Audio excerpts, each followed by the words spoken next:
Cuando cae la tarde y comienza la noche, ya estamos aquí con todos ustedes en directo a través de City Radio TV Sport para presentarles en voz alto el poder de expresar periodismo sin tapabocas. Soy José Pacheco y hoy es miércoles 7 de mayo del año 2025. La noticia de última hora trascendental en el país: la captura de el expresidente del Senado de la República de Colombia, David Name. Se entregó David Name a las autoridades y se espera también la entrega o captura de Andrés Calle, presidente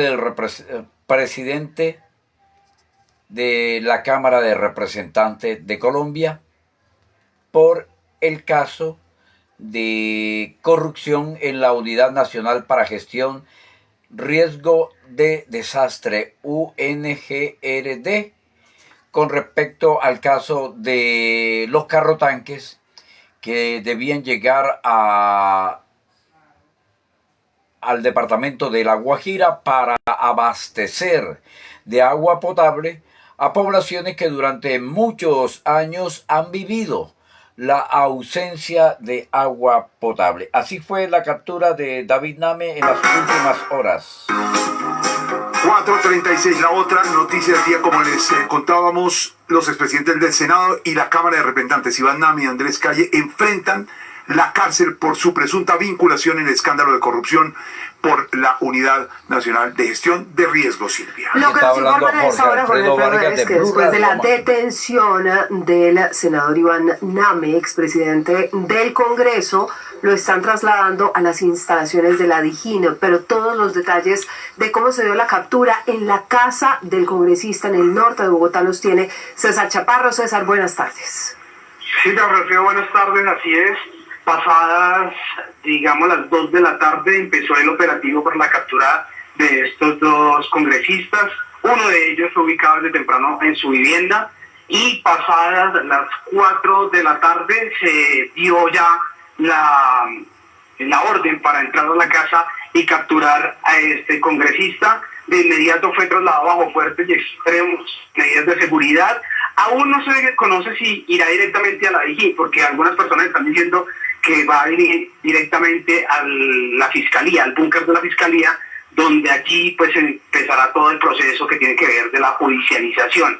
En este momento, digamos, el sitio de reclusión no se ha confirmado, pero pueden ser esas dos opciones, o los calabozos de la Dijín o el búnker de la fiscalía, que según algunas fuentes cercanas nos dicen que es lo más probable. En lo que tiene que ver con el congresista Calle, las autoridades continúan realizando lo que tiene que ver con el proceso de captura. No se ha capturado, es lo que nos acaban de confirmar por parte de una alta fuente de la Dijín. Están en ese proceso, pero aseguran que en menos de una hora el congresista ya estaría capturado y también sería trasladado, bien sea lo que tienen acordada las autoridades, al búnker de la fiscalía o a los calabozos de la Dijín, ubicado en la calle 26. ¿De qué depende?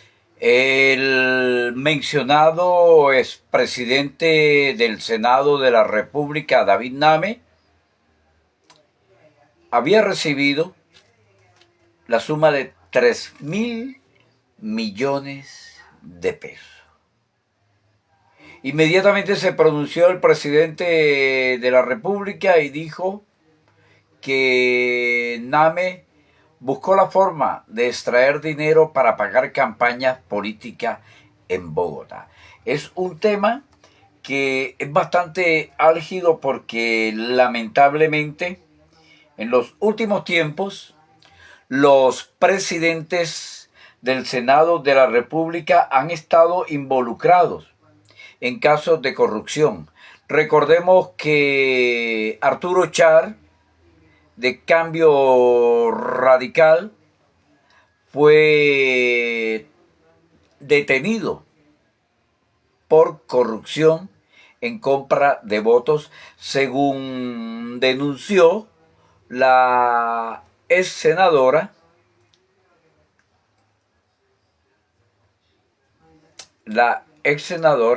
Aida Merlano, detenida en un batallón militar acá cerca de la ciudad de Barranquilla.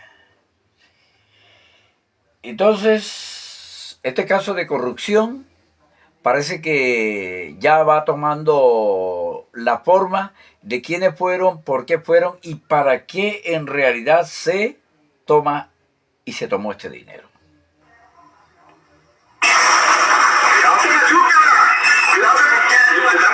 ¿Quién iba a pensar que en medio de un barrio residencial se encuentra un enclave de corrupción nacional?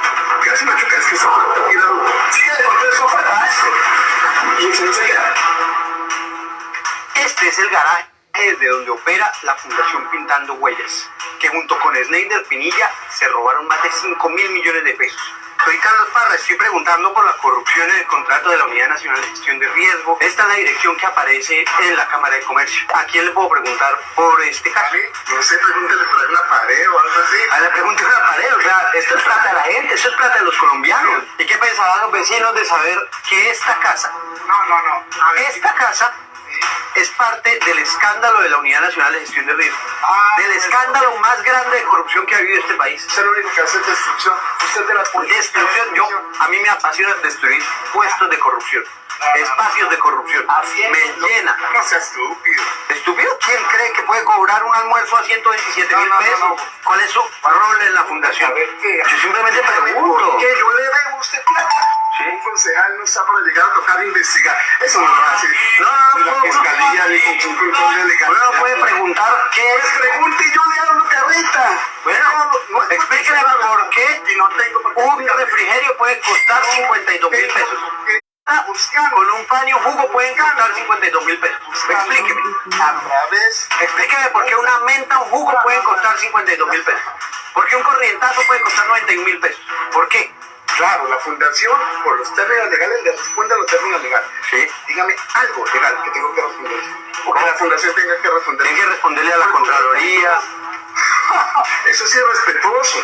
Bueno, eso sí es más irrespetuoso es robarse la plata de la gente. No, irrespetuoso usted que eso está hablando todo el mundo. Más irrespetuoso es robarse la plata de la gente. Nosotros no nos hemos robado absolutamente nada. Según la denuncia, en la contratación hubo sobrecostos de hasta un 400%. Un almuerzo corriente fue facturado por 91.000 pesos, cuando en el mercado tendría un costo un poco más de 20.000 pesos. Pero usted sí puede llegar aquí a decir corruptos y una cantidad de cosas de lo que no sabe, que es algo totalmente técnico. Que es algo totalmente técnico, científico, cosas que usted no puede saber. ¿Cuál es la ciencia detrás de un almuerzo de 127.000? No invente, no me... ¿Cuál es la ciencia detrás de Yo no quiero un corrientazo de 90.000? ¿Cuál es la ciencia ahí? preguntarle a algún restaurante. ¿Cuál es la ciencia detrás de un refrigerio de 52.000? Respóndame usted. ¿Cuál es la ciencia? ¿Cuál es la ciencia ahí? Yo no quiero tener esa conversación. Pero también me gustaría es hablar, digamos, yo entiendo su papel, usted es un empleado, hablar con el señor Pedro Aguilar. Pues, le va a decir lo mismo. ¿Cuál es la relación con Jaime Beltrán? ¿Cuál es la relación con Jaime Beltrán, en especial con la suscripción de este contrato el 23 de septiembre en el marco de la campaña electoral? Voy a tomar agua de ahí.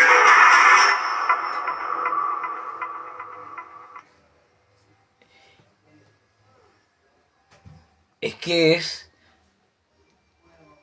tan inmenso el grado de corrupción que los corruptos se amparan en una máscara de seriedad y de honestidad.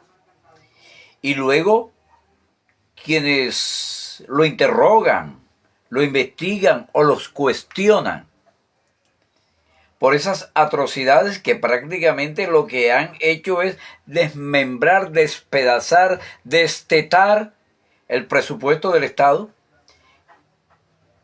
Entonces ese es el malo. Aquí la vaina es al revés. Aquí el bandido juzga al que lo está investigando. Aquí el bandido no le gusta que lo investiguen.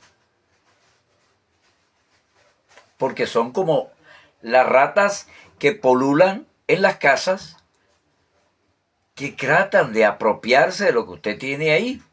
Por eso son ratas. Y estas son una rata de 2 patas que prácticamente, vamos a colocarle patas, porque ¿qué se puede esperar de unas personas que han hurtado, que han socavado la estructura del Tesoro Nacional?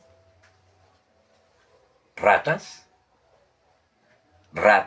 porque nos están robando a todos los colombianos. Y con su cara y máscara de concreto, en realidad, da para eso.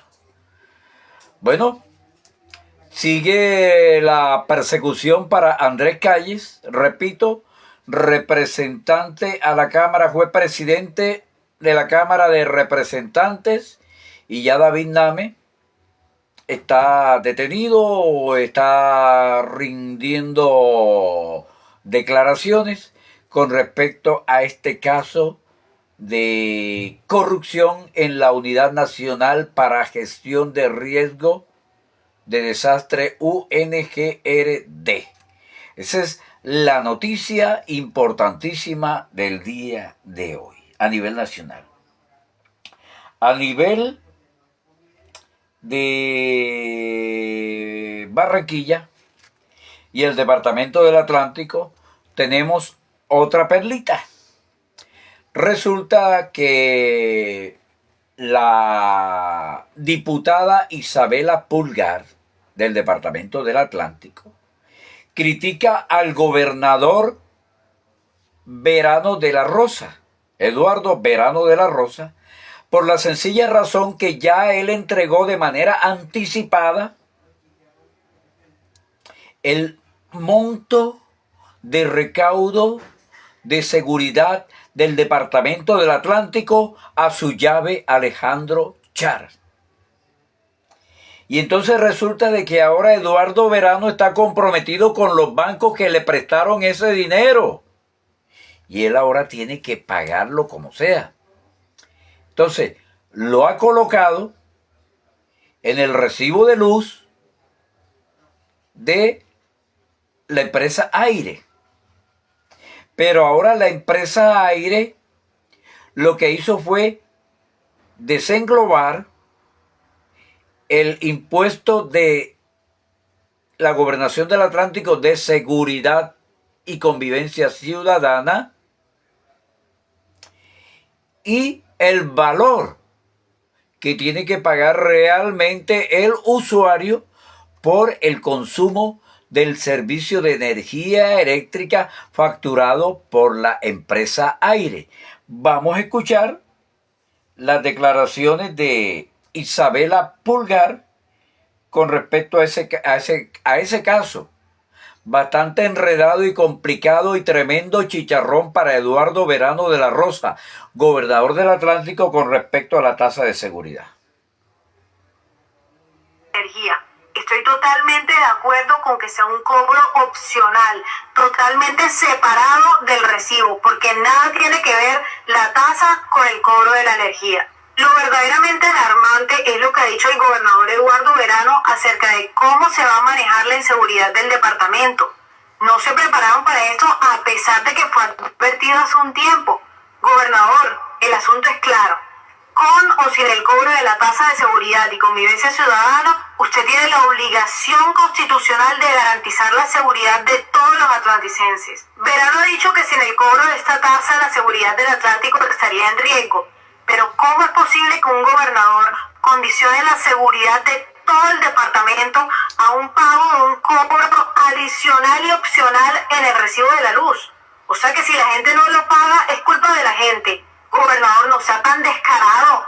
Sus declaraciones no solamente son irresponsables, sino que son peligrosas. La seguridad no se financia con excusas. La seguridad se financia con gestión. Yo fui la única diputada que votó en contra de la pignoración de la tasa de seguridad y convivencia ciudadana a 10 años. Y hoy estamos a la deriva, sin saber de dónde saldrán los recursos que ya se pignoraron. Durante ese debate propuse que la pignoración no afectara el presupuesto de todo el departamento si este cobro se caía. No me escucharon y hoy tristemente tengo que decir que las finanzas de todo el departamento están en riesgo, porque con o sin el cobro ya la pignoración está y sigue vigente. Gobernador, Usted sabía que hace más de un año esta decisión venía. ¿Y saben cuántas alternativas buscó para reemplazar este ingreso? Ninguna, porque en esta administración gestión no hay, liderazgo no hay, respuestas no hay y soluciones no hay. No vamos a dejar de exigir respuestas. La seguridad no puede depender de un cupón de pago. Depende de transparencia, voluntad, ejecución, inteligencia y compromiso. Y está claro que este gobierno no lo tiene. Definitivamente, gobernador, este es el fin de su ciclo. Bueno, con eso el gobernador del Departamento del Atlántico, Eduardo Verano de la Rosa, como acaba de decir la diputada Isabela Pulgar, es el fin de su ciclo como tal. 3 veces gobernador del Departamento del Atlántico, sus proyectos han sido prácticamente nulos. Unos proyectos prácticamente para favorecer al más grande y al pez chico devorarlo, como lo han hecho durante los mandatos anteriores. Entonces, no entendemos cómo se embarcó un hombre tan inteligente, tan curtido, de entregarle la tasa de seguridad al alcalde de la ciudad de Barranquilla por el simple hecho de que son llaves, de que son amigos, pero tal vez no cayó en cuenta, o si cayó en cuenta no le interesó. Vea que se lo venían diciendo desde hace rato, gobernador, párele bolas a la situación que se le va a complicar. Esto se le va a convertir en un hervidero. ¿Por qué? Porque el alcalde de Barranquilla tiene empeñada la ciudad. Tiene prácticamente, la ciudad está entregada en un chicharrón costosísimo de deudas. Entonces, ¿cómo el alcalde de Barranquilla prácticamente soluciona los problemas de la ciudad? Uno, con los impuestos prediales que ellos colocan en los edificios que construyen. Por eso es que están construyendo innumerables propiedades horizontales, porque ahí se hacen 300, 400 apartamentos, son 400 impuestos prediales altísimos, costosísimos, multipropósitos, impagables. 2. La policía en Barranquilla está más destinada a perseguir motociclistas, a perseguir autos, para poder tener las cuotas de recaudo. Cada efectivo de la Policía Nacional que lo embarcan en la persecución, porque es una correría que hacen de persecución al motociclista y al automotor, para entregar las tarifas establecidas diariamente impuestas por la alcaldía, porque no les queda otra. Ya no tienen empresas públicas, ya no tienen industria, porque prefirieron hacer malecones, hacer pendejadas, parquecitos, y no pensar en el engrandecimiento social y laboral de la capital del Departamento del Atlántico. Una ciudad que está metida en un alto grado de inseguridad y también de informalidad. Aquí tenemos un tema bastante delicado donde hablan de FinDeter. Según este estudio, este análisis, FinDeter, en este gobierno de Gustavo Petro, gobierno social de izquierda, la ultraderecha, manejada por los Char, tiene el poder y el manejo de esta entidad estatal. Una vez vez más se vuelve a hablar de los Char, este clan político que hace presencia en el Atlántico, misma región que han sabido utilizar muy bien para lucrarse, enriquecerse y llenarse sus bolsillos. Los mismos que además en reiteradas oportunidades fueron mencionados por parte de Aida Merlano en el caso de compra de votos, pero no solamente han sido mencionados por ella. Recordemos también que hace algunas semanas ellos también fueron mencionados por Oso Yogi, bastante cercano también a los Char, que envió una carta a la Fiscalía General de la Nación para indicarles que le iba a contar absolutamente todo lo que sabía respecto a casos de corrupción que según sus declaraciones estarían siendo protagonizados por este clan político. Además, los mismos que también se vieron beneficiados bajo la Procuraduría de Margarita Cabello, la misma que no abrió ningún tipo de investigación, tampoco abrió proceso alguno en contra de este clan político, a pesar de las múltiples pruebas que hay en contra de ellos, porque también es bastante cercana a los Char y pues por supuesto ella no se iba a ir en contra de sus amigos y cercanos. Este clan político volvió a ser mencionado y a hacer noticia en las últimas horas debido a que varias denuncias indican que están utilizando una entidad del gobierno del presidente Gustavo Petro para poder favorecer a los suyos, y no solamente eso, para beneficiar a empresarios bastante cercanos a este Char, pero que son empresarios muy cuestionados y que también han sido mencionados por el caso de compra de votos de Aida Merlano. Pero antes de irnos para allá, como siempre, la invitación a que ustedes se suscriban a nuestro canal de YouTube. Gracias a las personas que continúan dejando su suscripción en el botoncito que encuentran aquí abajo. No olviden por favor dejar su like, no olviden también por favor compartir para que todos los colombianos se enteren de cómo continúa operando este clan en el país y además también ahora en las entidades del gobierno del presidente Gustavo Petro. Esa entidad de la que se ha hablado es la entidad Findeter. Esta es la Financiera de Desarrollo Territorial, que básicamente se enfoca en financiar los proyectos de infraestructura para mejorar la calidad de vida de todos los colombianos, pero también para promover el desarrollo territorial de diferentes regiones de nuestro país. Esta entidad, al funcionar como un banco público, lo que hace es que le presta dinero a alcaldías y gobernaciones para que lleven a cabo sus proyectos de infraestructura. A diferencia de otras entidades del gobierno, Findeter funciona sin la ley 80. La importancia de esta ley radica en que es la que regula absolutamente todos los contratos de las entidades estatales.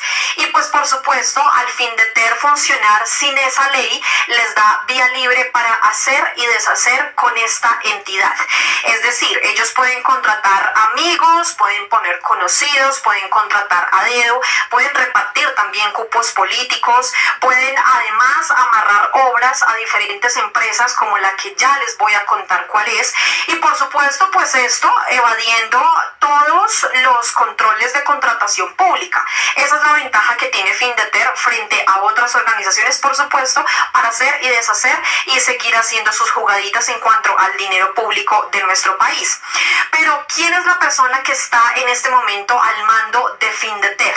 Es ese hombre que ustedes pueden observar ahí en pantalla. Su nombre es Juan Carlos Muñiz, una ficha clave de los Char, porque además pues las fotografías lo comprueban. Observen ustedes esta foto en donde aparece Juan Carlos Muñiz, que es este hombre que ustedes pueden observar acá, y en donde aparece al lado de personajes bastante cuestionados, entre esos pues uno de los miembros de este clan Char, pero adicionalmente también aparece al lado de Karen Abudinen, la misma que también se vio beneficiada también por parte de Margarita Cabello, que decidió archivar el proceso que se estaba llevando a cabo en su contra por ese dinero perdido, entre comillas, de centros poblados. Más de 70.000 millones de pesos que se perdieron y perdidos quedaron, y pues que además Margarita Cabello también terminó beneficiando a Karen Abudinen al archivar la investigación que se estaba llevando a cabo en su contra. Pues ahí en esta fotografía queda más que claro cómo es que opera este clan y por supuesto pues además la importancia de Juan Carlos Muñiz al mando de una entidad como lo es Findeter. Pero ¿quién es este hombre? Porque es necesario que ustedes sepan también pues qué otros puestos ha tenido a lo largo de los años, con quién él ha estado y por supuesto para quién ha trabajado. Para el año 2022, Juan Carlos Carlos Muñiz era nombrado como el nuevo secretario de Hacienda de Soledad Atlántico. Para ese momento, el alcalde de Soledad era Rodolfo Ucros. Este hombre que fue allí pues electo alcalde de Soledad con el aval de diferentes partidos de oposición. Partidos como el Partido Conservador, el Partido de la U y también el Partido del Centro Democrático, mismos que le han hecho la vida imposible a este gobierno. Entonces, aparte de que en este caso, pues Juan Carlos Muñiz fue nombrado por Rodolfo Ucros, que viene de partidos de oposición, pues también está trabajando o estaba trabajando en su momento directamente para estos partidos de oposición al gobierno del presidente Gustavo Petro. Pero no solamente eso, hay que recordar también que Rodolfo Ucros es el cuñado de Eduardo Pulgar, el mismo que fue condenado por corrupción. Pero no solamente ha estado en ese cargo. Para el año 2023, bajo la alcaldía de Jaime Pumarejo, fue nombrado como secretario de Desarrollo Económico. Jaime Pumarejo, también bastante cercano al clan de los Char, y que decidió nombrar a Juan Carlos Muñiz como el nuevo secretario de Desarrollo Económico para el año 2023. Pero ¿quién es este hombre que además también pues está haciendo todo lo posible para que en cargos de alta dirección que en este momento componen a Findeter pues no se realice ningún tipo de cambio? Lo más preocupante de todo esto es que esos cargos siguen siendo ocupados por personas que vienen de gobiernos anteriores, específicamente de gobiernos de Álvaro Uribe Vélez y también de los gobiernos de Juan Manuel Santos. Vean esto, una revisión institucional reveló que de los 28 cargos de alta dirección de Findeter, es decir, vicepresidencias, gerencias, direcciones y jefaturas clave, 15 fueron nombrados durante el gobierno de Álvaro Uribe y 13 durante el de Juan Manuel Santos. Es decir, la totalidad del equipo directivo actual proviene de gobiernos anteriores, sin ninguna designación hecha bajo el gobierno de Gustavo Petro. Los casos más llamativos son la vicepresidencia financiera, la Secretaría General y la Dirección de Asuntos Contractuales, ocupadas por funcionarios que llevan más de 22 años en sus cargos. Esta permanencia en los cargos refleja una débil renovación institucional y una preocupante desconexión con los lineamientos del actual Plan Nacional de Desarrollo. Después están diciendo que supuestamente el gobierno del presidente Gustavo Petro no está cumpliendo con absolutamente nada de lo prometido. ¿Por qué? Pues porque vienen de gobiernos anteriores que además actualmente le hacen oposición al presidente Gustavo Petro. ¿Por qué? Pues porque vienen de gobiernos anteriores que además actualmente le hacen oposición al presidente Gustavo Petro.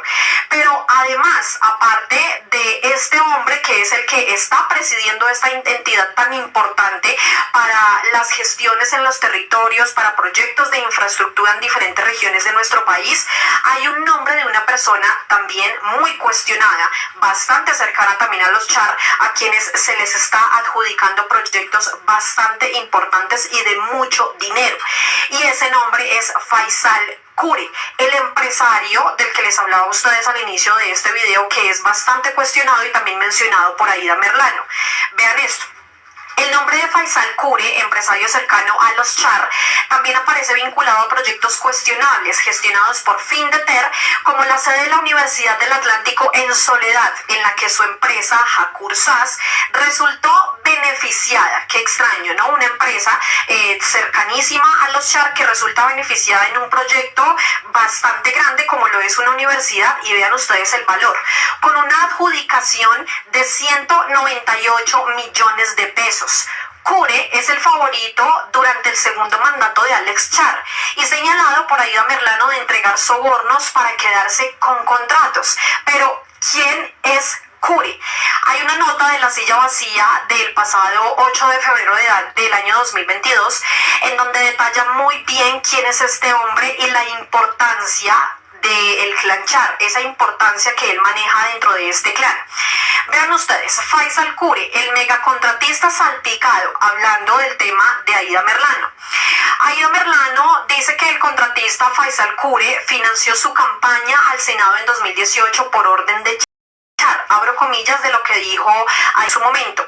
Él, o sea, Cure, fue quien mandó 6.000 millones de pesos en maletas a mi sede política, además de cheques girados a terceros que no son contratistas, para disimular el saqueo que le estaban haciendo a los recursos públicos. Dijo Merlano en la entrevista a Cambio.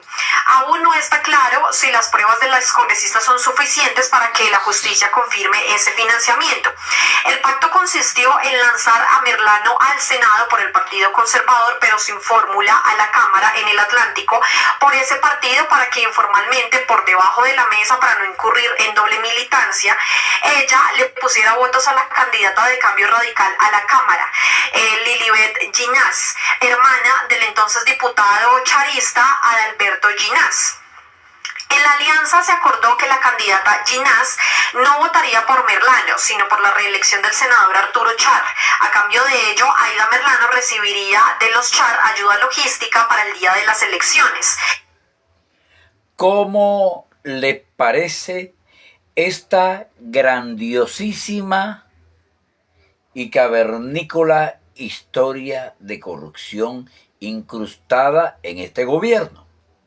Esas son las piedras en el zapato que el presidente Petro no ha podido quitar, porque están inquistadas desde gobiernos anteriores y quedaron ahí enclavadas como tal y no dan el brazo a torcer. Total, no pueden ser sacadas de esos puestos, porque forman parte de un entorno ya que venía haciendo la ruleta o el carrusel. Ustedes escucharon de manera atenta toda la porqueriza de corrupción, del raterismo de corrupción, que ni el flautista de Hamelín se atrevería a meterse en dicho cuento. LPF Constructores, remodelaciones, obras civiles e hidráulicas, en el 302-614-6683, está presentando en voz alto el poder de expresar periodismo sin tapabocas, también con Publired, publicidad digital, gráfica, audiovisual, interior y exterior. Transmisión en tiempo real y directo para que su producto, servicio o imagen calen en las primeras posiciones. 304-80-0021, Publired para usted.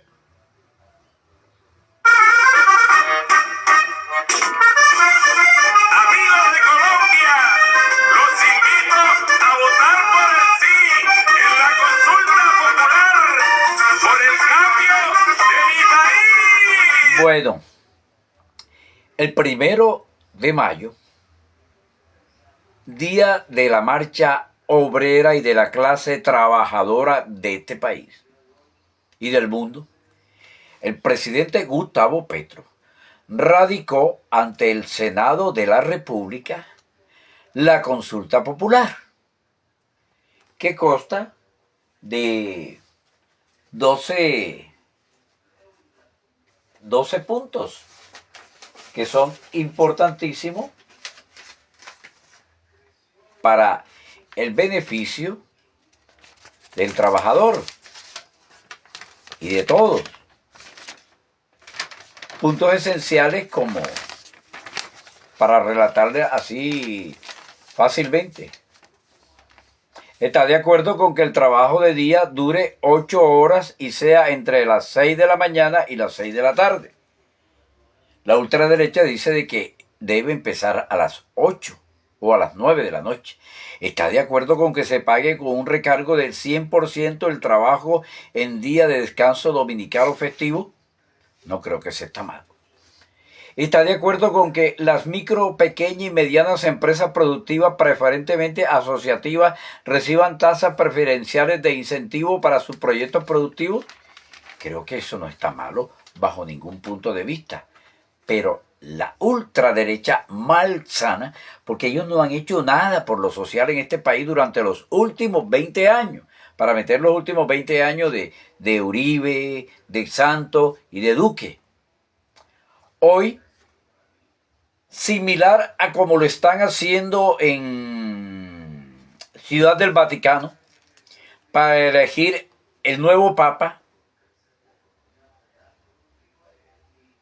los partidos Cambio Radical, Centro Democrático y Conservador, de postulaciones ultraderechistas y antisociales, sus directores entraron en un cónclave. ¿Y cuál es el propósito?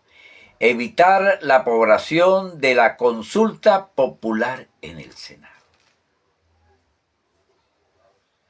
Estos manes van en contravía. Estos manes como que quieren saborear o sentir lo que es un chicharrón peludo y grasoso del pueblo. Yo no sé qué quieren.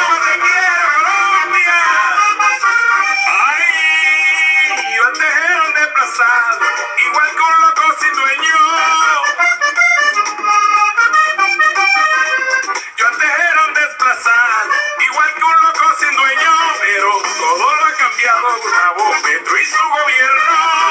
Pero con estos parapetos de la política, porque ellos no son políticos, ellos son politiqueros, parapetos de la política, o sea, politiqueros, en pocas palabras, guacharacos de la politiquería. Ya están pensando la maldad. Han contradecido la tributaria, la de la salud, la laboral, la pensional, la de justicia, o sea, todo.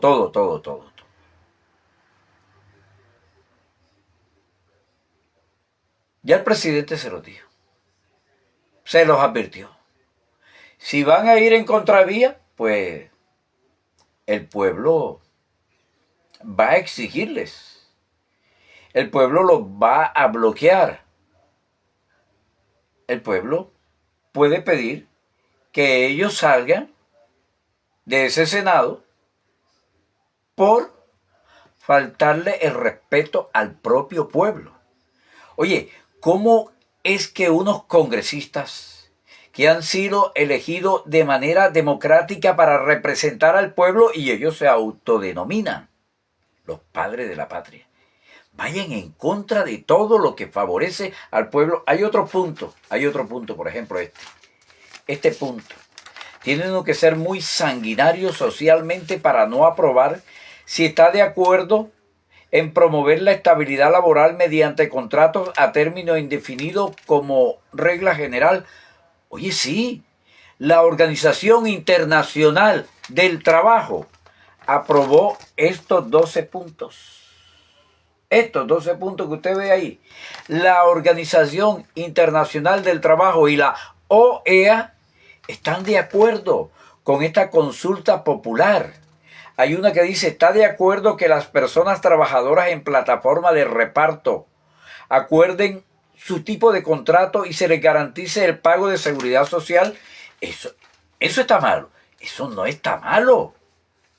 Lo que pasa es que a los sanguinarios de la política de este país no lo quieren. Ellos quieren todo para ellos y nada para el pueblo. Vea, aquí hay un empresario que escribió una columna.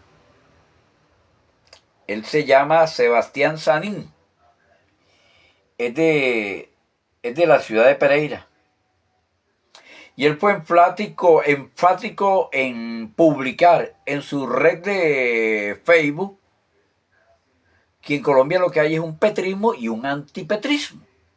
Y el antipetrismo es un contradictor que, en pocas palabras, le falta racionamiento, le falta capacidad de argumento. Pero vamos a escuchar esta carta que leyó Sánchez Cristo en su programa, la columna que escribe Sebastián Sanín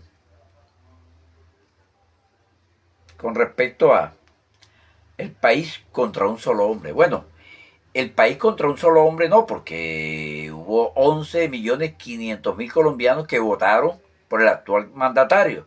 Más bien, gran parte del país en contra de un solo hombre. Vamos a escuchar este informe. Alberto, recibo una columna que se llama, no sé dónde la publicaron, sé quién la firma. El país contra un solo hombre. En mi entorno, clase media, alta, viejos, oligarcas y nuevos ricos, hay un consenso inquebrantable. Petro no pasa de 2026. Es un accidente, una anomalía populista que se corrige en las urnas, casi como si fuera inevitable. Hablan como si la historia estuviera escrita, como si Colombia fuera en línea recta, como si alguna vez hubiéramos estado bien. Pero lo cierto es que este país nunca ha conocido la normalidad. Solo una larga continuidad de desigualdad, violencia, impunidad y cinismo. El caso es que en 2025 nuestra discusión política se ha reducido a un solo nombre: Petro o antipetro. Todo lo demás es ruido. La oposición no tiene relato, no tiene proyecto, no tiene norte. Eso sí, tiene mucha rabia. Y algo de disciplina en el caso de los uribistas. Pero están solos. Los partidos tradicionales se venden al mejor postor semana tras semana. Juegan a la oposición mientras negocian contratos. Germán murió con el coscorrón. Claudia no se sabe si es de aquí o de allá, ni fu ni fa. Sergio y Alejandro, los más serios, suenan como profesores en clase virtual. Los uribitos, Vicky, María Fernanda, siguen hipnotizados por la campaña de 2002. 23 añitos de retraso. En fin, Alberto, gente que no convence, porque no propone. No hay una sola idea potente desde ese lado. No hay un solo gesto que apunte al futuro. Todo es reacción. Nada huele a propio. Mientras tanto, Petro juega con ventaja. Tiene el Estado, la chequera, los contratos, los cargos y también la posibilidad real de encender el país si le da la gana. ¿Les suena aquello del estallido social? No es paranoia, es memoria reciente. Petro domina el miedo, pero también la esperanza, y por eso sigue ahí, y por eso está subiendo. Tiene el monopolio del relato del cambio. Habla de justicia social, del campesino, del trabajador, de lo indigno que es vivir como se vive. Y aunque no cumpla, aunque no transforme, aunque falle, aunque esté repleto de escándalos, tiene discurso. Y el discurso hoy sigue ganando votos. Tiene a los jóvenes, no porque todos lo adoren, sino porque los otros ni siquiera se han tomado el trabajo de hablarle a los jóvenes. Las encuestas lo muestran estable, incluso creciendo, con apenas 15, 11 puntos más puede reelegirse vía delegado. El opositor más fuerte tendría que escalar 40 puntos y no tiene ni las botas puestas. A su alrededor están los más duchos, los que fuman debajo del agua, Armandito y Roy, personajes imposibles de defender en público, pero igual de imposibles de reemplazar en campaña. Ambos entienden la política como es, como debería ser. En modo ludópata, si hoy tuviera que apostar $1 millón al próximo presidente, lo haría por Roy. En fin, la oposición, además de débil, es torpe. Se le atraviesa una reforma laboral popular sin entender el momento político. En un país donde desde siempre oscurece a las 6, siguen insistiendo en que la jornada nocturna empiece a las 9, solo por poner un ejemplo. Eso no es solo miopía, es ceguera. Podrían pensar en algo grande, un frente común, un acuerdo nacional de verdad, un pacto por lo justo, algo que le hable a la calle sin sonar exactamente a Petro, o quizás sí, pero las vanidades no los dejan, y los egos no caben en la misma taberna del club. Siguen insistiendo en la seguridad como carta ganadora. Sí, el país está que estalla. Hay regiones tomadas, pero la gente ya no vota por la seguridad, vota es por el cambio. La idea, aunque sea vaga, de que algo puede mejorar. Y quizá el vacío más grande, no hay figura, no hay carisma, no hay estrella. La oposición está lejos de tener su rockstar. Petro tampoco lo tiene, pero compensa con narrativa. Los candidatos de oposición parecen funcionarios con aspiraciones, bien vestidos, bien hablados, bien peinados, pero sin calle, sin barrio, sin panadería. Les falta algo que no se aprende en Harvard ni en los Andes. Les falta taxi. El mejor analista político de Colombia sigue siendo el taxista que da vueltica por el centro y escucha todo. Ellos no escuchan nada. ¿Puede perder Petro? Claro. No lo van a derrotar con editoriales en El Tiempo, ni con trinos indignados, ni con propuestas que no emocionan ni a sus propios autores. Lo que hay en la oposición no es una crisis de poder, es una crisis de imaginación. Y mientras nadie sea capaz de imaginar algo mejor, el que diga cambio más fuerte, sigue mandando. Fuerte, ¿no? Firma. ¿Quién firma, no? O sea, ¿quién firma? Claro, Sebastián Sanín. Él es un empresario, tiene varios negocios comerciales y se ha dado a la tarea de entrar en un análisis de la pobreza franciscana de una mal llamada oposición. No son opositores, como yo lo he dicho anteriormente. Son contradictores, que a veces, como dice en la columna Sanín, relatada por Sánchez Cristo,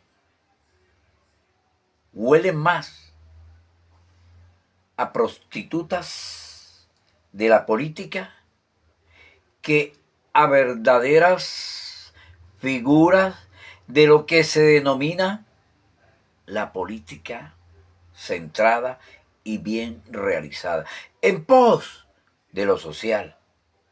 Le falta, como dice, calle, le falta panadería, le falta estar en contacto con el pueblo, que es el mejor vocero del pueblo, es un taxista. Un taxista le relata todo cómo está la situación, que ha escuchado. Y usted puede hacer la prueba, móntese un taxi y empiece a hablar con un taxista del tema de política y verdad que va a extraer mucha sabiduría. Sabiduría para Todos le ofrece expresiones, cursos presenciales y virtuales para el desarrollo humano en expresión oral, corporal y escrita. Le colaboramos, le asesoramos a su niño, al joven en la universidad para sus labores diarias en materia académica. 304-80-0021 son los cursos de expresiones. Los productos naturales los tiene Juan del Monte para un mejor vivir, prevención y sanación. Y en materia de gusto, delicios. Empanadas de queso, carne, pollo hawaiana y las delicias de la comida árabe.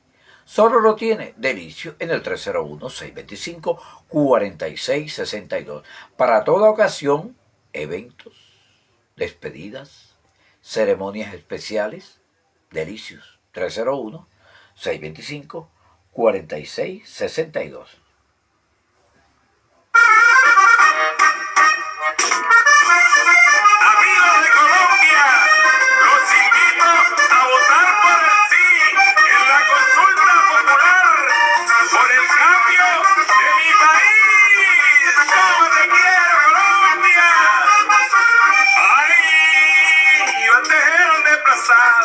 Igual que un loco sin dueño.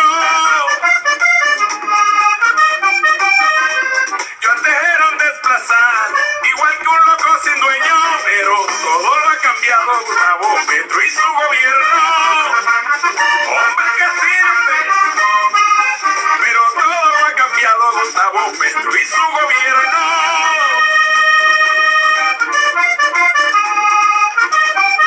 Ay, ay.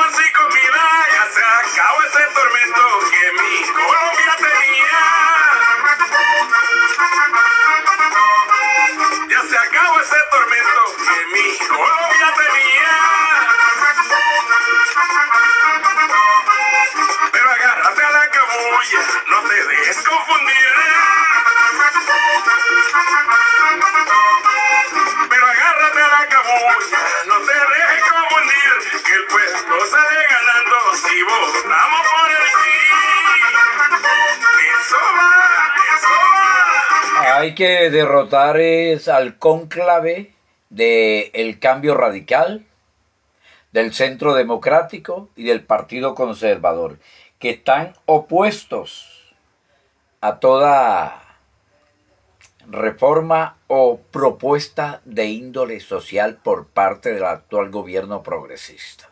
LPF Constructores, remodelaciones, obras civiles e hidráulicas en el 302-614-6683. La Reserva Activa del Ejército Colombiano, mediante uno de sus voceros, prácticamente ha establecido un mensaje de apoyo al actual presidente. Mensaje de la Reserva Activa. Cordial saludo. Felicitamos desde la Reserva Activa, desde la Federación Campesinos de Colombia, a nuestro primer comandante en jefe de las fuerzas militares, Gustavo Francisco Petro Urrego, por devolverle la lealtad y la dignidad a nuestras fuerzas militares. Eso es de héroes de la patria, recuperar esa dignidad. Hoy nuestras aeronaves de la Fuerza Aérea Colombiana ya no están destinadas al transporte de clorhidrato de cocaína, como estuvieron así el gobierno del expresidente Álvaro Uribe Vélez e Iván Duque Márquez. Hoy nuestras aeronaves recuperaron el verdadero control. Hoy están transportando las tropas a todos los territorios de Colombia. Están transportando también ayuda humanitaria ordenada por nuestro jefe, primer comandante jefe de las fuerzas militares, Gustavo Francisco Petro Urrego. Están llevando una ayuda humanitaria hacia la franja de Gaza en Palestina. Nuestra aeronave o nuestro avión de la Fuerza Aérea despegó de la Fuerza Aérea en el aeropuerto militar El Catán, en la ciudad de Bogotá, aeropuerto internacional. Salió haciendo escala en República Dominicana, luego hace una segunda escala en Italia y luego llega al aeropuerto en Egipto. Ahí descargará las ayudas humanitarias que serán conducidas hacia la franja de Gaza.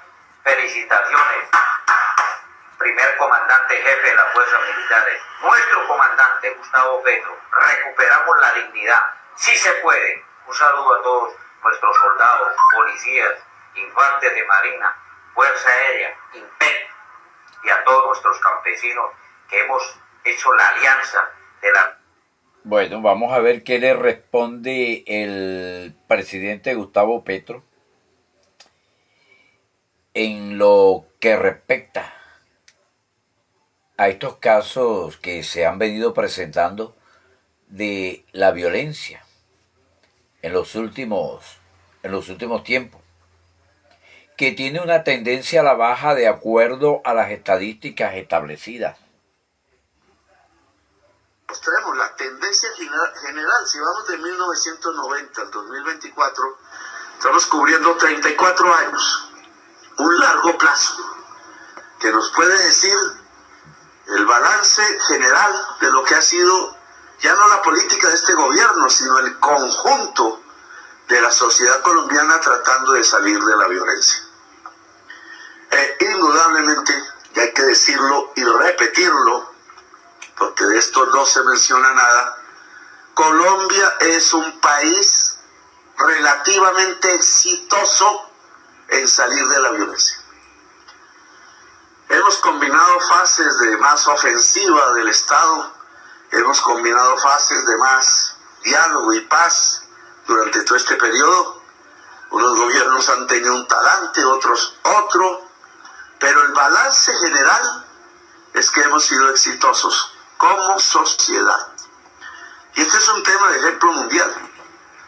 Aún si uno particularizara, como el caso que me parece el más emblemático, la ciudad de Medellín, empezó a ganar a Bogotá, que tenía liderazgo en esta materia, es indudable que son casos incluso de estudio mundial para aplicar en contextos de violencia, porque son profundamente exitosos. Y una de las preguntas que deberíamos hacernos es: ¿en qué consiste ese éxito? Relativo siempre. No vamos aquí a decir que ya superamos los problemas, pero el cuadro, y vuelvo a repetir que lo muestren, entonces nos muestra un gran pico. Ese es el pico de la violencia en Colombia, donde las tasas de homicidio se volvieron las primeras del mundo.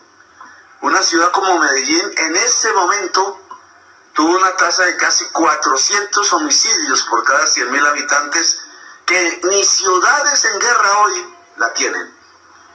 Pasemos a la primera, por favor, con algún respeto de los cuadros. Pónganme atención un poco a lo que voy diciendo para seguir. Entonces ese pico se sitúa entre el 90 y el año 94, la primera parte. Una crecida de la violencia venida de abajo. Es la época de la mafia, de los grandes carteles urbanos y de la decisión de las mafias de entrar en guerra entre sí. Una de las causas de mayor mortalidad, matando a su propia gente en fuego cruzado.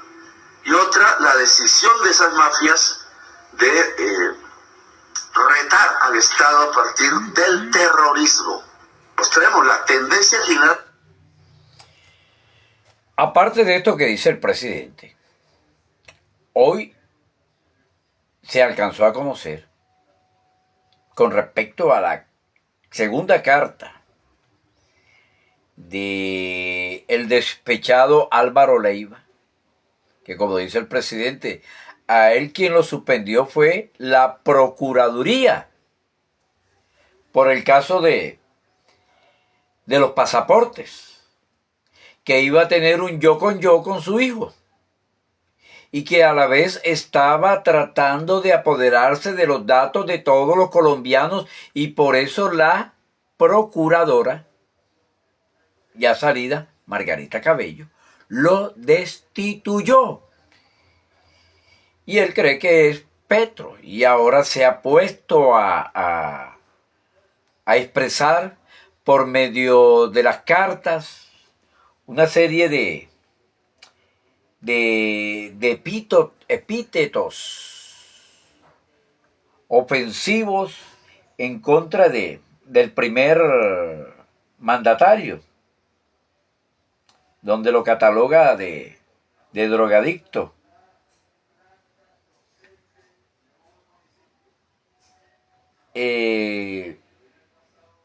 Hace recordar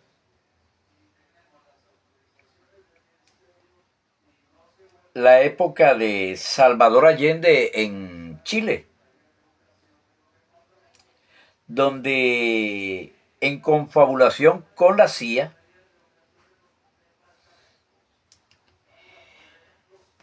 hicieron el plan malévolo para darle el golpe de Estado. Y como tenía el apoyo popular, lo que hicieron fue prácticamente darlo de baja.